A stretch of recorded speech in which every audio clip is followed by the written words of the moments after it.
বলছেন তাসিল ইলাহা ওয়া আনতা তাজউমু হুব্বাহু ওয়া আনতা তাজউমু হুব্বাহু ইয়া হাযা লা'আমরুকা হাযা ফিল লা'আমরুকা হাযা তাসিল ইলাহা ওয়া আনতা তাজউমু হুব্বাহু লা'আমরুকা হাযা। তার মর্মর্থ তো বলে দিচ্ছি বাংলাতে, যে তুমি রবের নাফরমানি করো অথচ তুমি বলতেছো আমি রবকে ভালোবাসি। তুমি রবের নাফরমানি করতেছো অথচ তুমি দাবি করো রবকে তুমি ভালোবাসো, ইলাহকে মাবুদকে তুমি ভালোবাসো, অথচ তুমি তার নাফরমানি কিভাবে করো?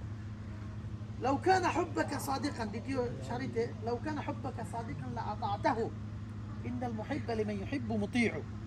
যদি তোমার ভালোবাসাটা সত্য হতো তাহলে তুমি তার আনুগত্য করতে। তোমার ভালোবাসা যদি সত্য হতো তাহলে তুমি তার আনুগত্য করতে, তাকে মানতে। কিভাবে তুমি দাবি করো তাকে তুমি ভালোবাসো অথচ তার নাফরমানি তুমি করছো? আপনার স্ত্রী আপনাকে ভালোবাসে, আপনি যদি তার পছন্দের বিপরীত কাজ করেন সব সময়, এই ভালোবাসাটা টিকে থাকবে? জি না। একই অবস্থা, আপনার স্ত্রীকে আপনি ভালোবাসেন, কিন্তু আপনার স্ত্রী যদি সর্বদা আপনার অবাধ্য হয়, আপনার বিপরীত চলে, আপনার মন মতো না, বিপরীত উল্টা চলে, আপনি বলেন ডানে যেতে সে যায় বামে, আপনি তাকে ভালোবাসবেন? সে আপনার স্ত্রী, তারপর তাকে তার প্রতি আমাদের ভক্তি আসবে না, ভালোবাসা আসবে না, থাকবে না এটা। তাহলে কিভাবে আমরা দাবি করি আল্লাহকে এবং তার রাসূলকে আমরা ভালোবাসি, অথচ সর্বক্ষণ সর্বদাই আমরা তাদের বিরুদ্ধাচরণ করতেছি, আল্লাহ এবং তার রাসূলের বিরুদ্ধাচরণ করতেছি কথায় এবং কাজে। আমাদের যে পরিস্থিতি দেখা যায় সর্বদাই আল্লাহ এবং তার রাসূলের বিরুদ্ধাচরণ করা, অথচ আল্লাহ বলতেছে হালাল উপার্জন করতে, রাসূল সাল্লাল্লাহু আলাইহি ওয়াসাল্লাম আমাদেরকে নির্দেশ দিচ্ছেন এভাবে চলতে, অথচ আমরা সর্বদাই তাদের বিরুদ্ধাচরণ করতেছি। হালাল হারাম যাচাই করতেছি না, যা পাচ্ছি তাই হারামটাকে বরং প্রাধান্য দিচ্ছি বেশি। তো আমি যদি রাসূলকে ভালোবাসি তাহলে অবশ্যই রাসূলুল্লাহ সাল্লাল্লাহু আলাইহি ওয়াসাল্লামের আদর্শকে আমি গ্রহণ করব। আর যদি আমি তাকে ভালোবাসি অবশ্যই তার অবাধ্য হবে না। তদ্রূপ আল্লাহ তাআলাকে যদি ভালোবাসি অবশ্যই আল্লাহ তাআলার আনুগত্য আমরা করব, তার ইতাআত করব, তার ইবাদত করব, তার অবাধ্য আমরা হব না। সম্মানিত ভাইয়েরা, তাহলে প্রথম পয়েন্ট হলো আমার, যে আল্লাহ সুবহানাহু ওয়া তাআলা আমাদেরকে সৃষ্টি করছেন, জীবন ব্যবস্থা করছেন, জীবিকা আমাদেরকে দান করছেন। এই পৃথিবীতে আমাদেরকে কোনো দায়িত্ব না দিয়ে অনর্থক অযথা এভাবে ছেড়ে দেন নেই, বরং আমাদেরকে দায়িত্ব দিয়েছেন। এই দায়িত্ব পালন করার জন্য যুগে যুগে নবী রাসূলকে আমাদের নিকটে প্রেরণ করছেন আমাদেরকে বুঝিয়ে দেওয়ার জন্য। এবং যেই ব্যক্তি এই নবী রাসূলের ইতাআত করবে, আনুগত্য করবে, তারা জান্নাতে প্রবেশ করবে, আর যারা এই নবী রাসূলদের অবাধ্য হবে তারা জাহান্নামে যাবে। 2 নম্বর পয়েন্ট হলো আল্লাহ সুবহানাহু ওয়া তাআলা তার ইবাদতেই, যেহেতু আমরা প্রথমে প্রশ্ন করেছিলাম আল্লাহ আমাদেরকে কেন সৃষ্টি করছেন, তার ইবাদত করার জন্য।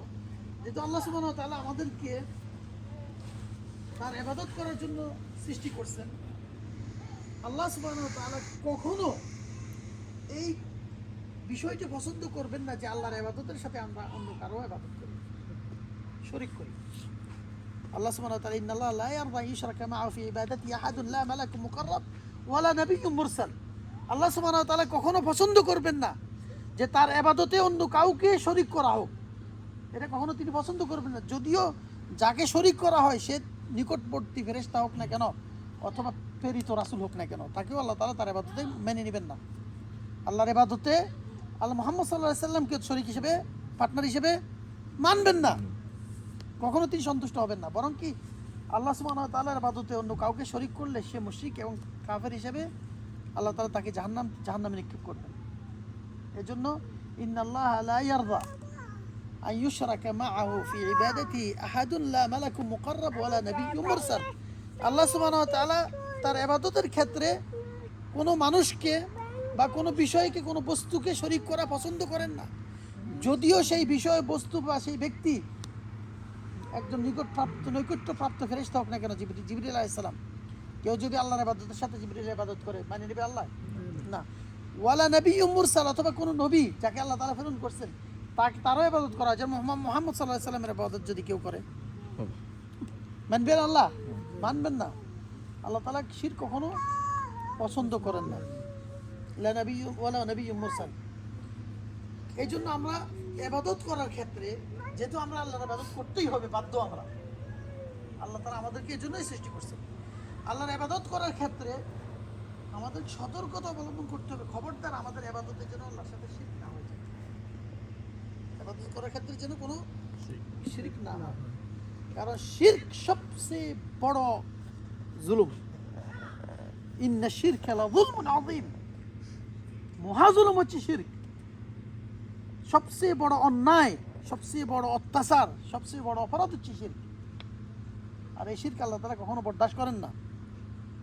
আল্লাহর ইবাদতে কোনো কাউকে শরীক করা, কোনো কিছু শরীক করা আল্লাহ তাআলা পছন্দ করেন না। বরং কি, যে ব্যক্তি আল্লাহর ইবাদতে অন্য কাউকে শরীক করে, আল্লাহ সুবহানাহু ওয়া তাআলা বলছেন ইন্নাহু মান ইউশরিক বিল্লাহি ফাকাদ হারামাল্লাহু আলাইহিল জান্নাহ ওয়া মাওয়াহুন নার ওয়া মা লিয-যালিমিন মিন আনসার।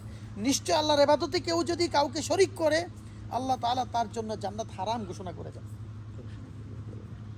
ফাকাদ হারামাল্লাহু আলাইহিল জান্নাহ, তার জন্য জান্নাত হারাম। ওয়া মাওয়াহুন নার, তার ঠিকানা হবে জাহান্নাম। ওয়া মা লিয-যালিমিন মিন আনসার, এই জালিমদের জন্য কোনো সাহায্যকারী থাকবে না।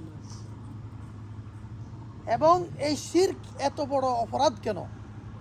আপনাকে যদি প্রশ্ন করি, পৃথিবীতে কোন অপরাধটা সবচেয়ে বড় মারাত্মক, কোন অন্যায়টা সবচেয়ে বড় মারাত্মক অন্যায়, আপনি কি বলবেন? কেউ যারা জানে না তারা বলবে মায়ের সাথে জেনা করা, কাউকে হত্যা করা,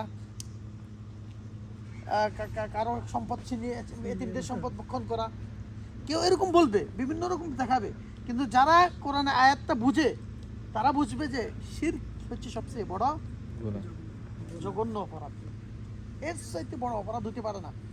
এই শিরক এত বড় অপরাধ কেন? তার কারণ আপনি জানেন যে শিরক মানে কি জানেন?